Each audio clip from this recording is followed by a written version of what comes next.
పొద్దున్నే గాంధీ భవన్లో గొర్రెలు తోలిచ్చిరట. మొత్తం గొల్ల కుటుంబాలందరూ పోయి గాంధీ భవన్లో గొర్రెలు తోలిరట. ఎందుకు 100 రోజుల్లో 2వ విడత గొర్రెలు ఇస్తాను, 500 రోజులు అయింది, మీ సంగతి ఏంటని గొల్ల కుటుంబాలంతా గాంధీ భవన్ ఉపయోగించినట్టు కాదు. గొర్రెలు కూడా పోయినాయట గాంధీ భవన్. మా యాదవ్లో మంత్రి పదవి సంగతి ఏంటని అడిగిందట.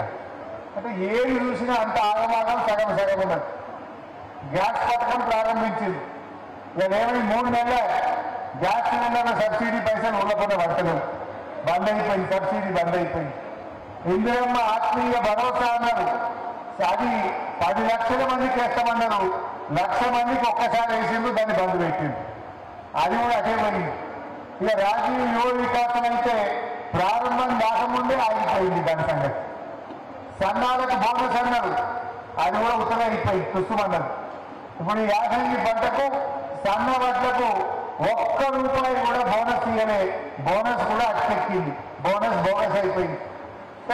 ఒక టాప్ ఇచ్చిండు, బోనస్ బంద్ పెట్టింది. రాజీవ్ వికాసం స్టార్ట్ అయ్యాలి, గ్యాస్ సిలిండర్ 3 నెలల బంద్ అయిపోయింది, గొర్రెలు బంద్ పెట్టేసిండు, ఏది కూడా చక్కగా లేదు.